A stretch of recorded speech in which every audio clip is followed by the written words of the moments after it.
volumes of solids of revolution. Suppose this is your x-axis, this is your y-axis. Consider this region R, and let me also consider an elementary area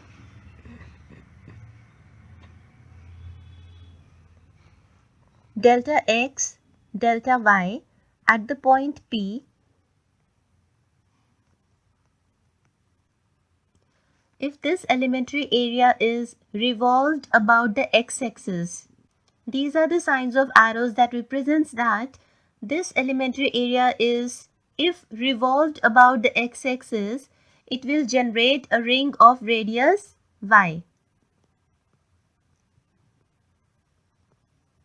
So a ring will be generated with radius y. And if this elementary area is revolved about the y-axis, then we will be having a ring with radius x, right?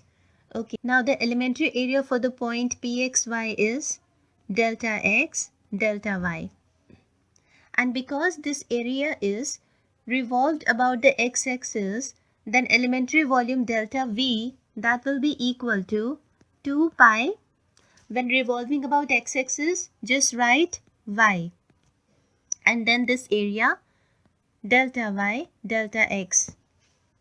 Because I'm having y over here, so I'm writing delta y first, right? So the total volume, this is for only elementary area, this volume delta V. But if this whole complete region, this complete solid, this is when revolved about the x-axis, then total volume V of the solid formed by the revolution of the area R about x-axis, that will be equal to 2 pi double integration over the region R y dy dx. This is about x-axis. And the total volume of the solid formed by the revolution of the area R about y-axis, that will be equal to 2 pi double integration over R. And because now it is revolving about the y-axis, so I'm writing x over here and writing dx dy. So it is easy to remember, when revolving about x-axis, the integrand is y. When revolving about y-axis, the integrand is x, right? Okay. If you want to use the polar coordinates, then for polar coordinates, we all know that x is r cos theta and y is r sin theta, and dy dx will become r dr d theta. So instead of dy dx, we will write r dr d theta now, right? So volume about x-axis, yes, this is 2 pi double integration. Because it is about x-axis, we have to write y over here. And what is y? It is r sin theta. And dy dx is r dr d theta, which is finally 2 pi double integration. This will be r square sin theta dr d theta. Fine? Okay. So volume about y-axis, that is equal to 2 pi double integration. Now writing x as integrand. X is r cos theta and dy dx is r dr d theta. So this is equal to 2 pi double integration. This is r square cos theta r dr, 2 pi double integration r square cos theta dr d theta. Fine? Okay. Let's move on to one example. Volume of solid of revolution.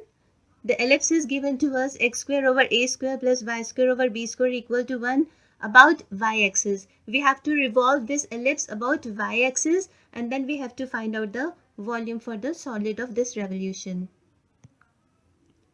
Find by double integration the volume of the solid generated by revolving the ellipse given to us, that is x square over a square plus y square over b square equal to 1 about y-axis.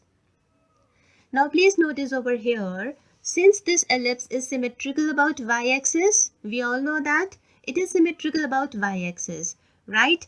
So the volume generated by the left half is equal to the volume generated by the right half, which means volume generated by the left and right halves overlap. So let's consider the revolution of the right half only, that is A, B, B dash.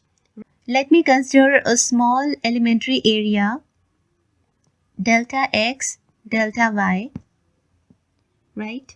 For which, suppose this is a point, and for which x varies from 0 to, what is the value of x at this point? Because it is an ellipse, so we get the value of x as 1 minus y square over b square under the root into a, right? And this will be the limits for x. And what are the limits for y? It is from negative b to positive b, right? So x varies from 0 to a square root of 1 minus y square over b square, and y is varying from negative b to positive b, right? Let's calculate the volume now. So the required volume of revolution is equal to 2 pi double integration. Because we have revolved the ellipse about the y-axis, so integrand is x.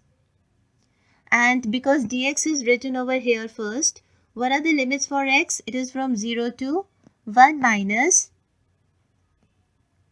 y square over b square square root into a. And the limits for y, negative b to positive b. So what is the integration for x? It is x square over 2. And the limits 0 to a square root of 1 minus y square over b square dy. So this is equal to, just putting the limits now, putting the upper limit here, we get a square 1 minus y square over b square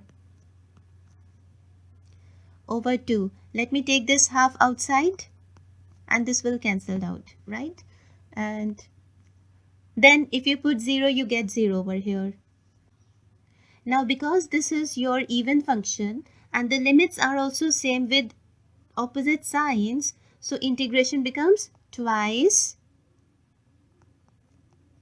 and the limits will become from 0 to b, right? And this is a square 1 minus y square over b square into dy. Now taking a square outside and integrating this with respect to y, so this is equal to 2 pi a square. Integration for this integrand is, putting the upper limit, b minus b cube over 3b square, 2 pi a square. This is b minus, yes, this become b over 3. That is 2 pi a square. This is 2b over 3. And finally we get 4 pi a square b over 3, which is your required answer. Thank you.